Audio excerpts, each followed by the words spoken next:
বাংলাদেশের দ্রব্যমূল্যের দাম যেভাবে বাড়তেছে এইভাবে যদি বাড়তে থাকে তাহলে রীতিমতো না খেয়ে মরতে হবে। আমদানি করে আনার পর সেই রিজার্ভটাকে রিকভার করতে গিয়ে দাম বাড়িয়ে দেওয়া হচ্ছে। এটা তো একটা সিন্ডিকেট আছেই। আরেকটা সিন্ডিকেট আছে যেটা হলো অভ্যন্তরীণ মজুতদার, যারা কিনা প্রোডাক্ট মজুত করে রাখে, একটা নির্দিষ্ট সময় কৃত্রিম সংকট তৈরি করে ইচ্ছে মতো দাম বাড়িয়ে নেয়। সরকার কিন্তু একটু উদ্যোগী হইলেই এই বিষয়টা থেকে উত্তরণ হইতে পারে। সেটা কিভাবে? সরকারকে একটু রপ্তানির দিকে ফোকাস বাড়াইতে হবে, যাতে বাংলাদেশে রপ্তানিটা বাড়ে। গার্মেন্টস রপ্তানি থেকে শুরু করে আমাদের যেই ভালো ভালো প্রোডাক্ট রয়েছে যেগুলো আমরা বিদেশে বাজার সৃষ্টি করতে পারি সেদিকে নজরদারি বাড়াইতে হবে। আরেকটা যে বিষয় সেটা হচ্ছে প্রবাসীদের প্রতি সরকারের সহানুভূতিশীল আচরণ বজায় রাখতে হবে, যাতে করে প্রবাসীরা হুন্ডিতে না ব্যাংকিং সেক্টরের মাধ্যমে টাকা পাঠায়। তাহলে হবে কি, একটা পর্যায়ে দেখা যাবে আমাদের দেশে পর্যাপ্ত পরিমাণ রিজার্ভ আছে, পর্যাপ্ত পরিমাণ ইম্পোর্টের ক্যাপাসিটি আছে, তখন দ্রব্যমূল্যের দাম অনেকটাই কমে যাবে।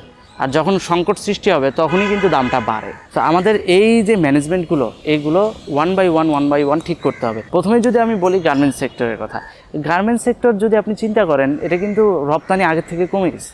এখন গার্মেন্টস সেক্টরের রপ্তানি বাড়াইতে হলে কি করতে হবে? আমাদের দেশে দেখবেন বিবিএ এমবিএ করা অনেক বেকার যুবক আছে। এই সমস্ত মেধাবী শিক্ষার্থীদেরকে ইউজ করা হোক, যাতে করে অন্য দেশে আমাদের প্রোডাক্টগুলো বিক্রি করা সম্ভব হয়। সিম্পল একটা এক্সাম্পল দেই, কলার পাতা ইউরোপে একটা কলার পাতাকে 2 ভাগ করে হচ্ছে 5টা কলার পাতা একখানে করে হচ্ছে 10টা লিফ। এই 10টা লিফ বিক্রি হয় 22 ইউরোতে। অথচ বাংলাদেশে দেখেন কত কলার পাতা পড়ে আছে, নষ্ট হচ্ছে। ইন্ডিয়া যদি কলার পাতা রপ্তানি করতে পারে, বাংলাদেশ পারবে না কেন? কৃষিভিত্তিক অনেক জিনিস আছে যেগুলো বহির্বিশ্বে হিউজ ডিমান্ড, কিন্তু বাংলাদেশে পড়ে নষ্ট হচ্ছে।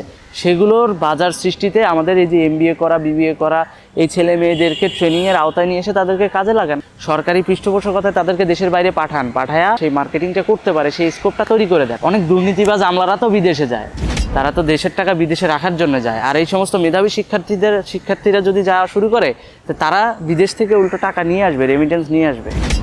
সুতরাং তাদেরকে পৃষ্ঠপোষকতা করা হোক, মেধাবী শিক্ষার্থীদের ইউজ করা হোক, এক কথায় সেটাই। তাহলেই আমাদের রিজার্ভ বাড়বে, আমাদের বৈদেশিক মুদ্রা আসা বাড়বে, তখন একটা পর্যায়ে দ্রব্যমূল্যের দাম এমনিই কমে যাবে।